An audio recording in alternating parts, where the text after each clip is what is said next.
Chapter 29 is on three-phase transformers. Let's go over the homework. Number 1, how many transformers are needed to make an open delta connection?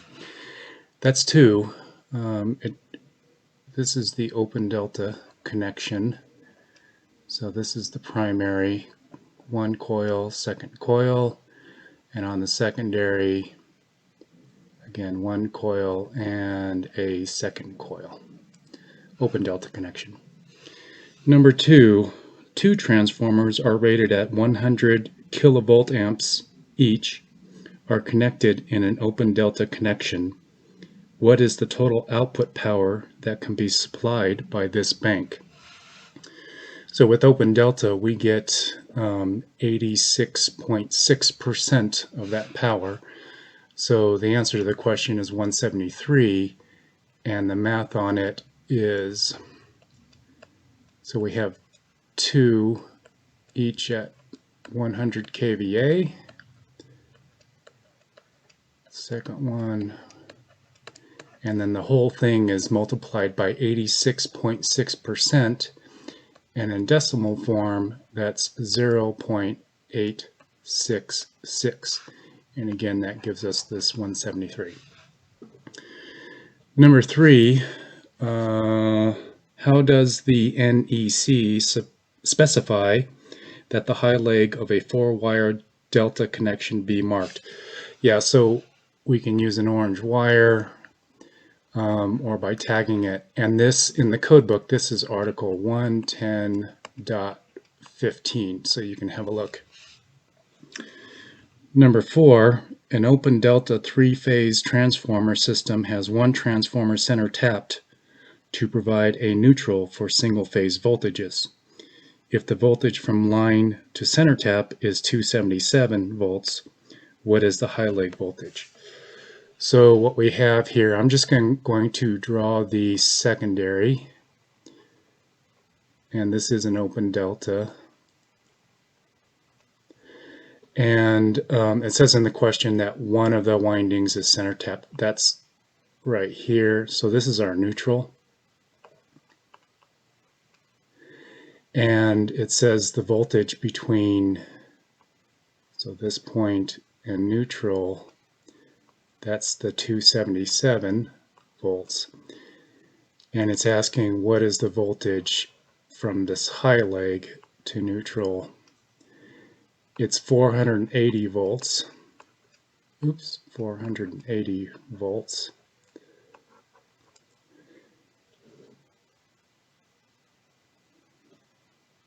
And the math is so 277 volts times 1.732, and that gives us the 480 volts.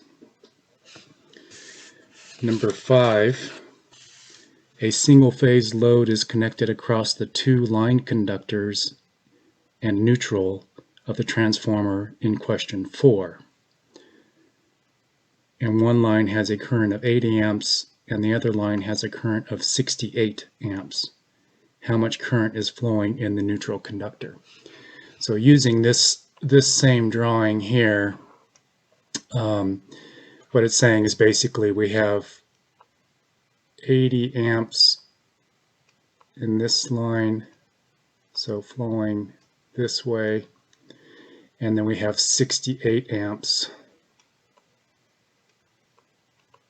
in this line, and it actually flows this way. So in the neutral, it's literally 80 amps minus 68 amps equals the 12 amps. I'll draw it a little bit bigger, so 80 amps minus 68 amps equals the 12 amps. Number 6, so we have a 3-phase transformer with a delta secondary. One of the coils is center tapped to form a neutral.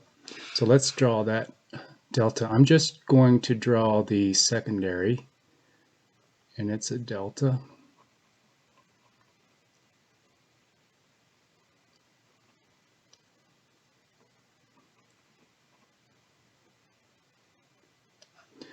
and one of the coils is center tapped for a neutral.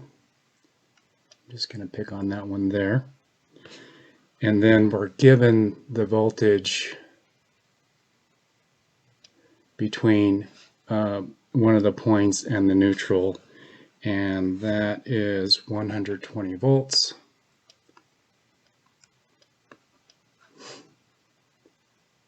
The question is asking what is the voltage from two of the points.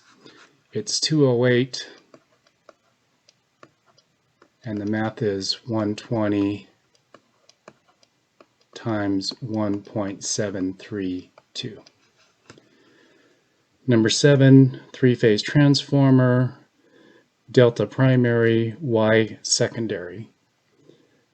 The center tap of the Y is used as a neutral. Line-to-line voltage is 480. What is the voltage between one phase and the neutral? So I'm going to again draw only the secondary. I'm going to draw it over here. It's a Y.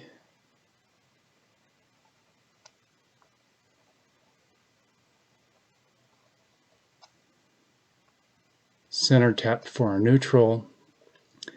And we are given the line-to-line voltage. So line to line is 480.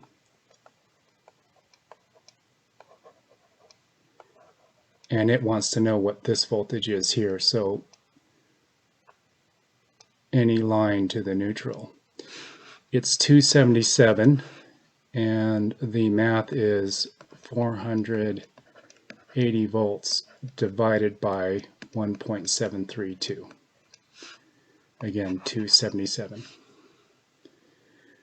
Number 8, we have a three-phase transformer. The secondary is a Y. We have a center tap for a neutral again. The phase to neutral voltage is 120. The question is asking what is voltage applied to a three-phase load. So again, I'm going to draw only the secondary. It's a Y.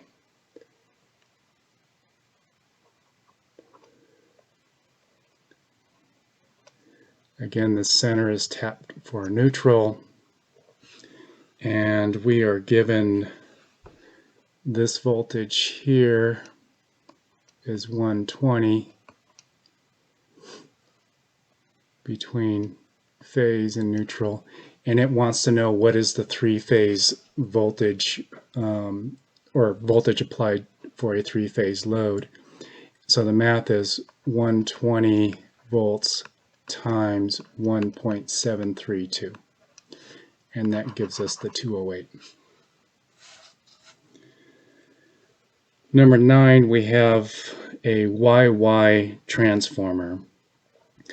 The secondary has a center tap for a neutral, so let's go ahead and draw that. So this is the primary Y and the secondary Y.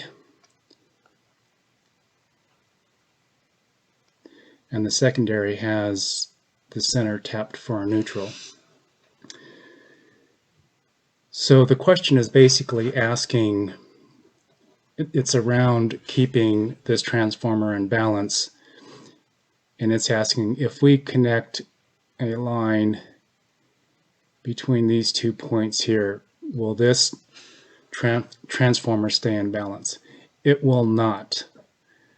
So let's move ahead to question 10. Basically the same question, but in this case we have a 4-wire transformer here on the primary, and now we have a neutral on the primary. We still have the neutral on the secondary, and making this connection here will keep the transformer in balance.